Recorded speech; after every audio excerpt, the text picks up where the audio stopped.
En el ruido de la vida, en la normalización de la violencia y la intransigencia del ser humano, las heridas de las víctimas y las amarguras de los abusadores se escabullen en los hogares y en las familias. Levanta propone un acercamiento integral, uno desde adentro, desde los lugares donde solamente Dios puede entrar. Conversemos.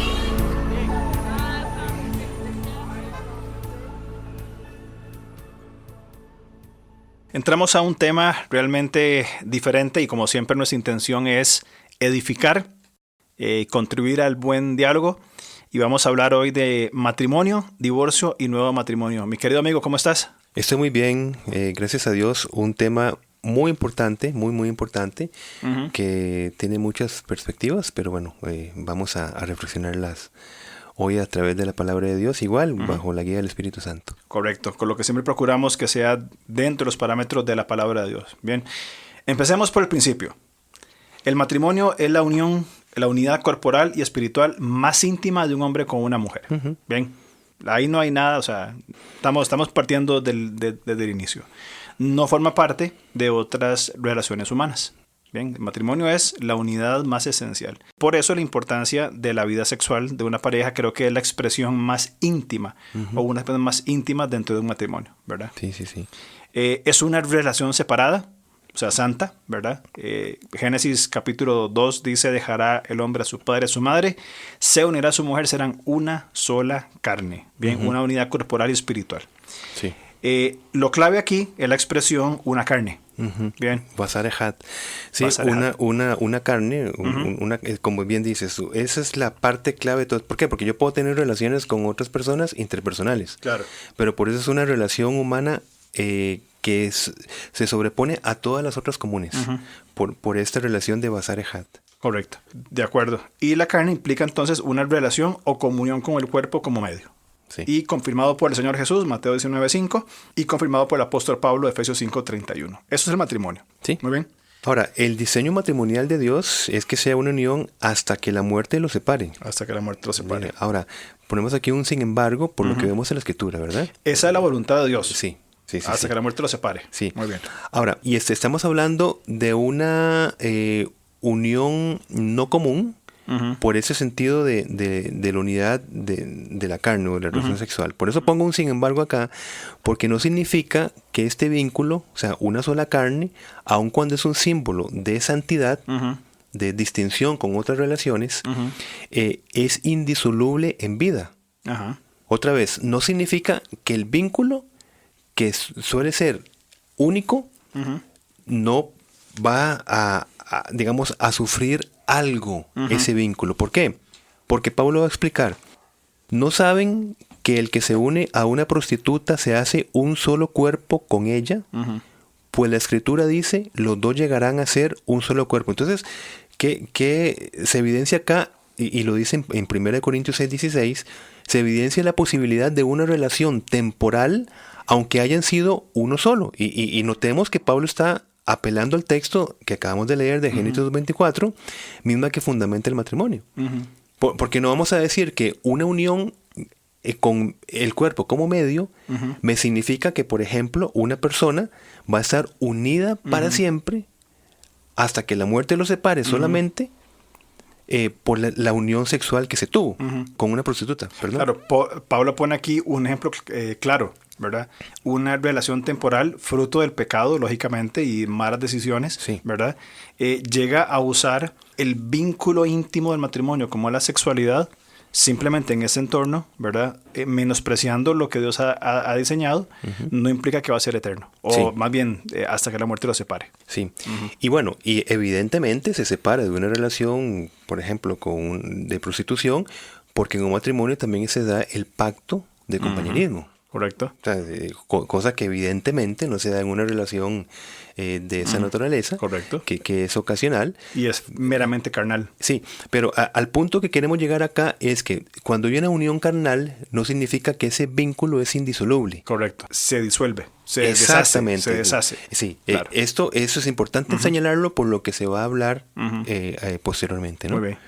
Por otro lado, el esposo o la esposa definitivamente son una bendición de Dios. Sí. Proverbios habla, quien haya esposa, hallará felicidad, muestra de su favor le ha dado el Señor. Proverbios 28-22. Bien, dentro del matrimonio, las cargas de la vida cotidiana son compartidas.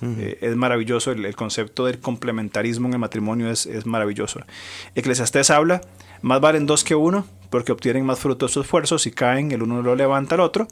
Ay del que cae y no tiene quien lo levante. Eclesiastés 4:9-10. Bien, y esta ventaja, al menos en lo material, ¿verdad?, se mantiene aun cuando los esposos se hayan separado por medio de la ley de la pensión. Es decir, si eventualmente hay un divorcio, esta mutua ayuda, vamos a ver, divorcios que terminan en buenos términos. Sí. Bien, se mantiene por lo menos la paternidad, por lo menos quiero decir, la presencia de las partes en la vida de los hijos y también el apoyo económico, al menos en lo económico, con la ley de las pensiones. Sí, cuando hay conciliación. Inclusive cuando no haya conciliación... También. Sí, también. Sí. Entonces, estamos poniendo acá el peso de la bendición de dos mejor que uno. Correcto. Porque se sostienen en todo aspecto. ¿Verdad? Por eso es el punto de que es validado con la ley, aun cuando la separación se dé entre esposo y esposa, continúa ese privilegio que son dos mejor que uno. Correcto. Entonces la otra persona, por un tiempo, va a estar ajustado a las características de las leyes de pensión. El matrimonio también se va a diferenciar de la cohabitación en el nivel de compromiso. El compromiso a amar y respetar no bajo la dependencia propia, sino bajo el poder de la gracia del Señor. Va a decir Pablo, dejen que el Espíritu Santo los guíe en la vida. Entonces no se dejarán llevar por los impulsos de la naturaleza pecaminosa. Ustedes no son libres para llevar a cabo sus buenas intenciones. Gálatas 5, 16 y 17. ¿Qué quiero decir con esto? En una cohabitación donde no... si se da el caso que no está el Señor allí, en un pacto también con el Señor, la relación va a depender de las buenas intenciones de las partes. Cuando hablamos de cohabitación hablamos de dos personas que viven juntos, sostienen relaciones sexuales, etcétera. Pero que van a decir, no, nosotros no necesitamos formalizar o externar o testificar, no tanto el compromiso matrimonial, sino nuestro compromiso de dependencia para llevar una relación santa según los estándares de Dios. Correcto. Lo podemos hacer, el modelo de matrimonio diseñado por Dios, podemos hacerlo con nuestras buenas intenciones. Correcto.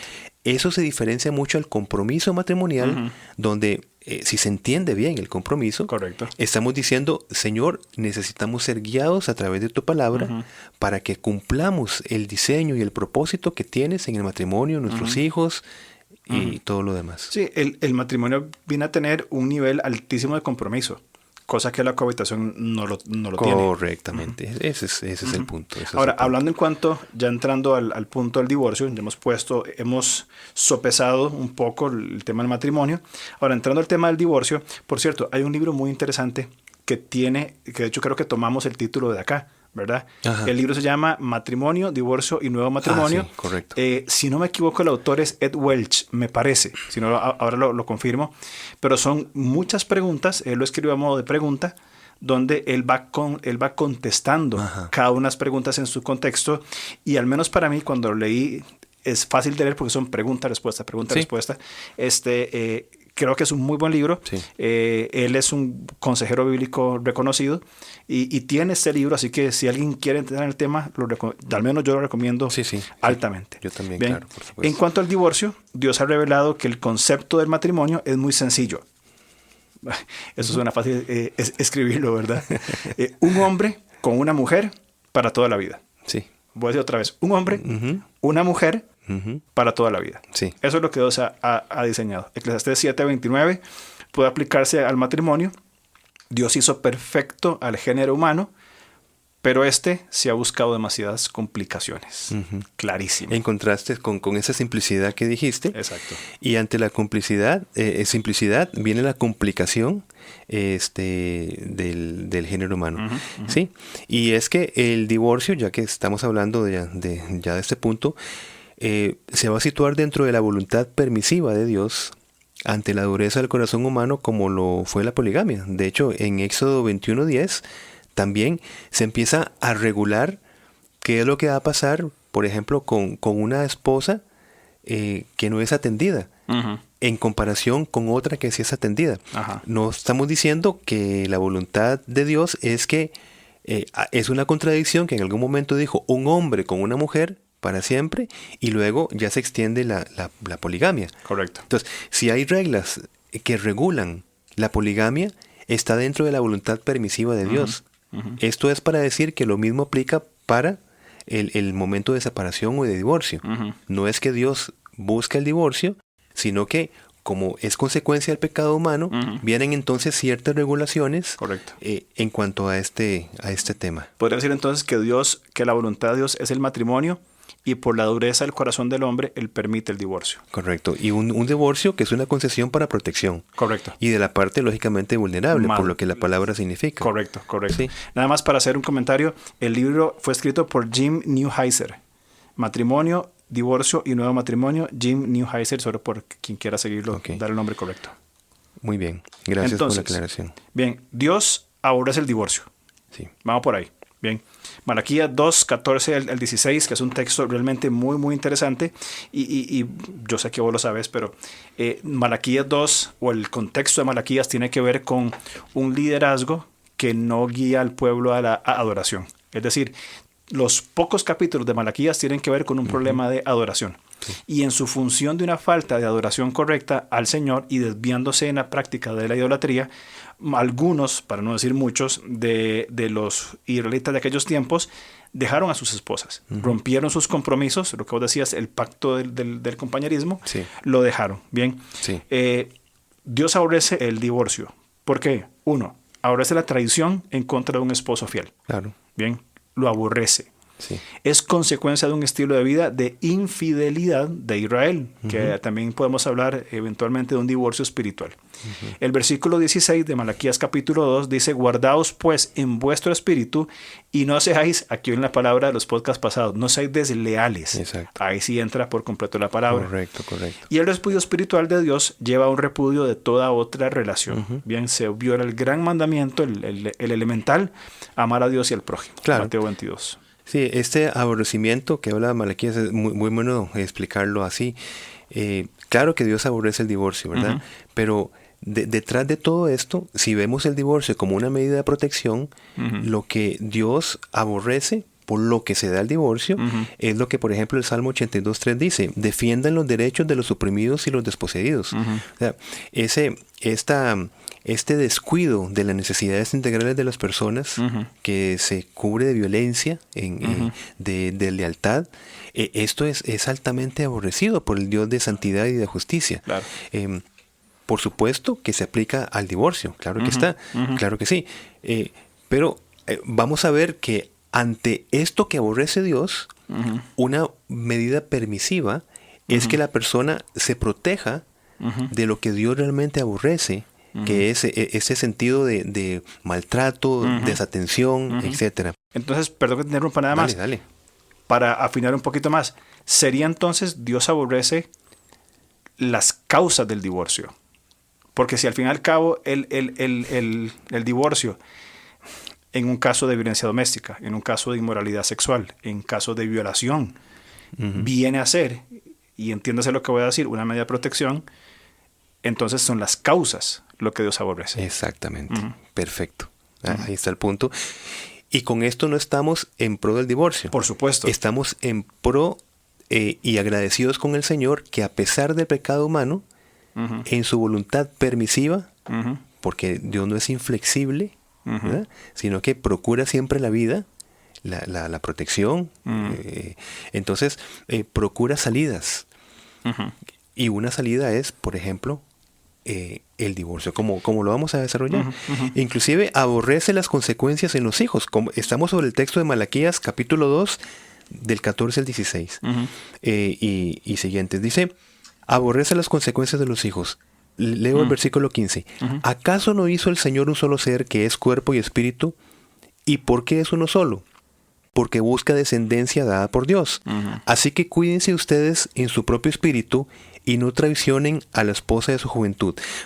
Vean cómo la traición hacia la esposa de su juventud es porque Dios busca una descendencia que le glorifique, Claro. es decir, en los hijos, entonces aborrece la consecuencia del divorcio en los hijos, ¿verdad? De todo lo que está detrás del maltrato, la afectación de los hijos. Y hemos hablado de los hijos testigos de violencia doméstica, que significa esto un trauma relacional que les afecta casi en tanto como, por ejemplo, si fuese una mujer, la mujer que está siendo víctima directa. Claro. Entonces, este trauma secundario que se llama es una afectación terrible. Dios aborrece esto. Correcto. También Dios aborrece las causas del divorcio porque es consecuencia de la violencia familiar. Bien. Malaquías 2:16. Yo aborrezco el divorcio, dice el Señor, Dios de Israel, y al que cubre de violencia sus vestiduras. ¿Y cómo ponen en un mismo versículo, verdad? Yo aborrezco el divorcio y el que cubre con violencia. ¿Cómo relaciona la consecuencia de llegar al divorcio? Es por una progresión de la violencia relacional. Exactamente. No es, porque, y creo que más adelante lo vamos a hablar, no es por diferencias de opinión. Sí. No es porque, mira, la verdad que no hubo química entre nosotros. Personalidades incompatibles. Exactamente. Y todas estas cosas, ¿verdad? Que se argumentan. No es por eso. Sí. Es porque la violencia y el maltrato de personas, imagen y semejanza de Dios, es ultrajada una y otra vez. Correcto. Entonces, Dios que dice, yo aborrezco lo que va a suceder. Sí. Pero también aborrezco a aquel que cubre de violencia sus vestiduras. Entonces, es grave. Los causales que aquí están sucediendo son sumamente graves delante de Dios. Entonces, no es, como decíamos, y soy enfático en esto, no es el divorcio porque pensamos diferente, tenemos otros planes, porque me enamoré de otra persona. Esos son habladurías, simplemente. Exacto. El contexto de Malaquías es enfático en la violencia. Sí. Y en la adoración al Señor también. Exacto, correcto. Y consecuencia de una infidelidad espiritual. Correcto. Y decimos esto porque Dios mismo, y así lo dice la Escritura, dio carta de divorcio a Israel. Jeremías 3:8, Isaías 51. Y por las mismas razones que son validadas en las relaciones humanas de matrimonio. Por ejemplo, infidelidad junto a falta de arrepentimiento. Qué buena esa expresión, infidelidad junto a falta de arrepentimiento. Sí, correcto. Correcto. Es más, pienso acá, mi hermano, es esto de carta de divorcio. Se me viene a la mente el caso de José. José, el padre terrenal, adoptivo de Jesús, ¿verdad? Sí. Esposo de María. Muy bien. Hombre justo. Dio carta de divorcio por lo que él pensó era una relación válida. Es decir, por Neia, que ahora lo vamos a tratar, ¿no? Entonces, ¿qué significa? Que no solamente los injustos dan carta de divorcio, como está en la Biblia, sino que los justos, por razones justas, dan cartas de divorcio. Y aunque estaban en un compromiso, en este tiempo el compromiso significaba ya este pacto testificado ante otras personas, una decisión, y era como si fuese ya un matrimonio. Correcto. Por eso se tenía que dar carta de divorcio igual como si ya estuvieran casados. Ya está, vámonos. Imagínate. Apague y vámonos. Es clarísimo. El ejemplo de José es sumamente claro en cuanto a esta dinámica del tema de matrimonio, divorcio o nuevo matrimonio. Muy, muy buen ejemplo. Muy bueno. Lo voy a anotar por aquí para después yo usarlo en otros términos. Sí, imagínate que en Mateo 19:9, ¿dónde empieza el concepto, la teología del punto? Empieza a dar ya las diferentes maneras de pensar que puede distorsionar esta validez de la Escritura en cuanto al divorcio en casos en que la Biblia lo permite. 19:9 dice en Mateo: y yo digo que cualquiera que repudia a su mujer, salvo por causa de fornicación, y se casa con otra, adultera, y el que se casa con la repudiada, adultera. Bueno, ¿qué pasó? Sobre este texto, la Iglesia Católica Romana, incluso San Agustín, va a interpretar que tras el adulterio, a la parte inocente se le otorga el derecho de separación, digamos, de cama y pan, pero no elimina la obligación del matrimonio ni otorga el derecho a disolver tal obligación. O sea, aun cuando haya un adulterio premeditado, desde esa perspectiva teológica, va a decir, está bien, usted se puede separar, pero no se puede divorciar nunca. ¿Ven? Esa es la posición de la Iglesia Católica y afirmada por San Agustín. Exacto, exacto. Okay. ¿Y qué pasa? Pues una posición inclusive del cristianismo va a sostener que si en caso de dos cristianos confesos, uno de ellos recibe carta de divorcio o es abandonado, una de las partes no podrá casarse de nuevo mientras el otro cristiano viva. O sea, podrá hacerlo mientras que la otra persona se case de nuevo. Y, imagínate, pero esta misma idea del divorcio o abandono irremediable por un cristiano es en sí misma absurda ahora que tenemos las escrituras del Nuevo Testamento. O sea, se podría entender una ignorancia en la iglesia en Corinto. En Corinto, claro. Sí, pero a la luz de los textos que tenemos ahora, interpretaciones como estas no se sostienen. Correcto. Sí, estamos de acuerdo en esto. Ahora, en Mateo se usa la palabra fornicación, ¿cierto? Sí. Es importante esa palabra en el caso que estamos comentando y tenemos que entender esa palabra porneia, que es la palabra en el griego para fornicación, tiene un significado muy amplio para formas de inmoralidad sexual. Puede entenderse como adulterio, homosexualismo, incesto y otras formas de agresiones sexuales, ¿verdad? Todas causales de divorcio. Es decir, no solamente, el concepto popular es el esposo o la esposa fue infiel, hay que divorciarse. Primero siempre está, que lo que levanta boga siempre está el intento de la restauración, el perdón y la restauración. Bien, que eso es elemental. Creo, al menos desde mi perspectiva pastoral, supuesto, claro que es el enfoque de decir, hubo un caso de violencia, violencia es diferente, pero un caso de infidelidad sexual, el primer planteamiento es valorar el perdón y la restauración. Correcto. Muy bien, porque son dos personas y son creyentes capacitadas ya para transformación. Muy bien. Después vienen entonces, no es que simplemente la persona fue infiel y ya. Pueden haber otras formas de infidelidad que implican, por ejemplo, agresiones sexuales, incesto, adulterio y otras formas de violencia que podrían venir a ser causales de divorcio de acuerdo al contexto de la palabra porneia, que es la que usa Mateo en el capítulo 19. Sí, inclusive ve lo fuerte del homosexualismo. Como si bien te estoy entendiendo, una causal de divorcio es que abre una puerta, no es una orden de Dios para inmediatamente aplicar el divorcio. Correcto. Porque pienso, si no me equivoco, en 1 Corintios 6, que Pablo dice, ustedes antes eran, y ese antes eran incluía homosexualismo. Correcto.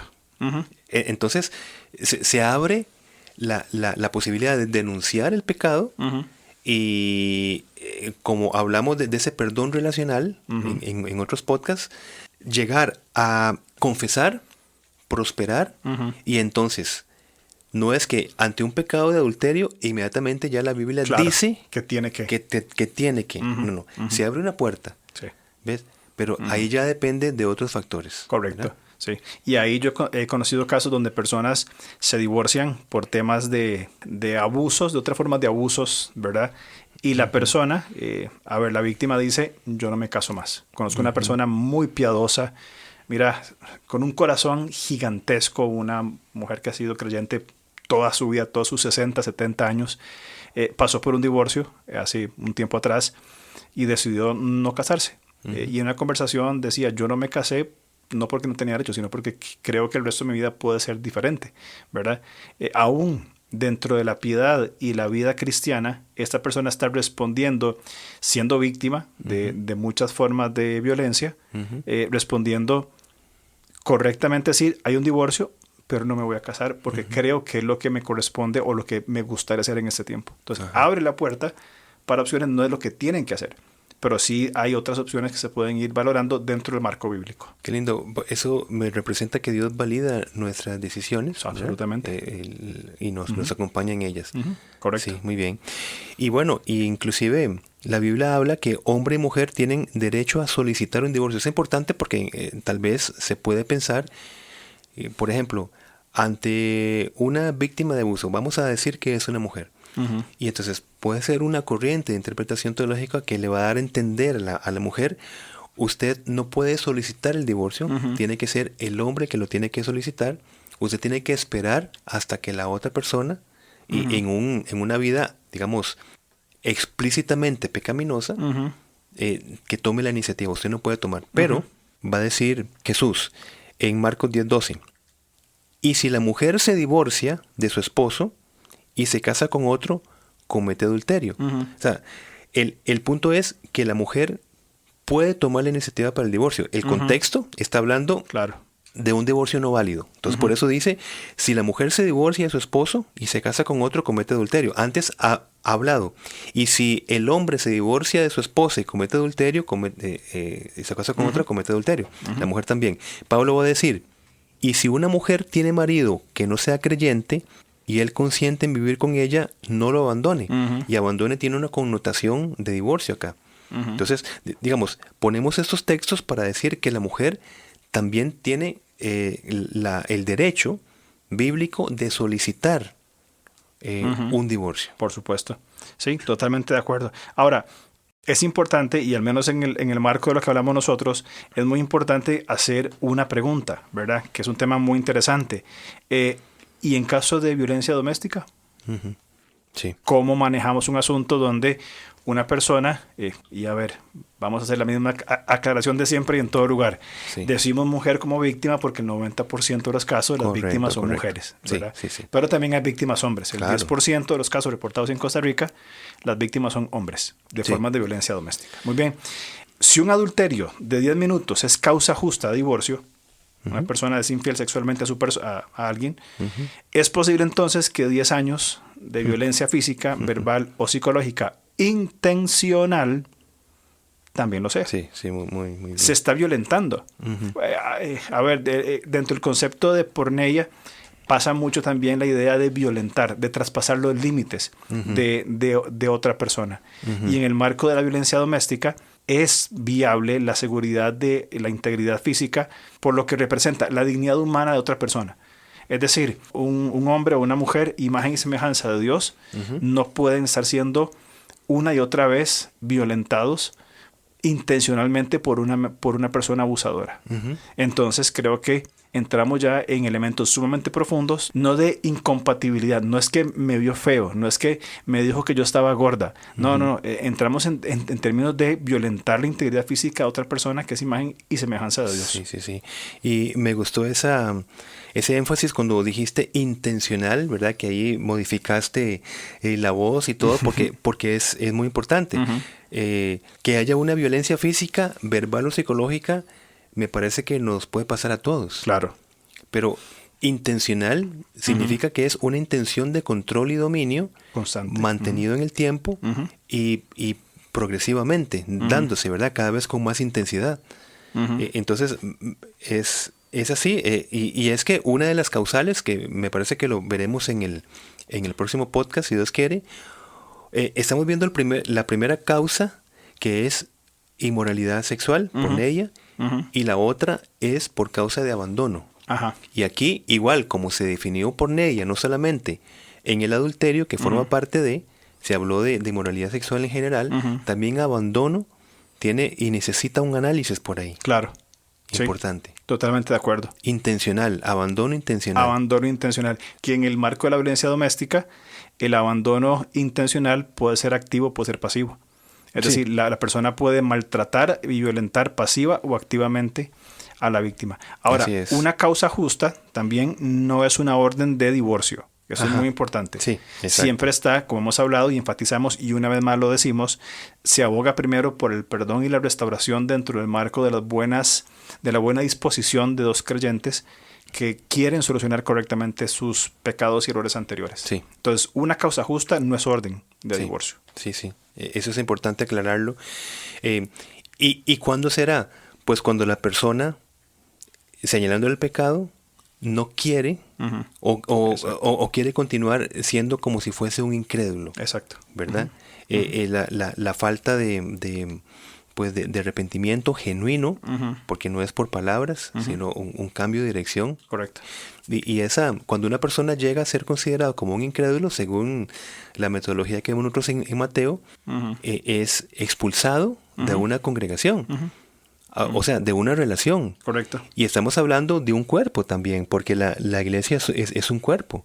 O sea, hay una separación cuando la persona continúe siendo como un incrédulo.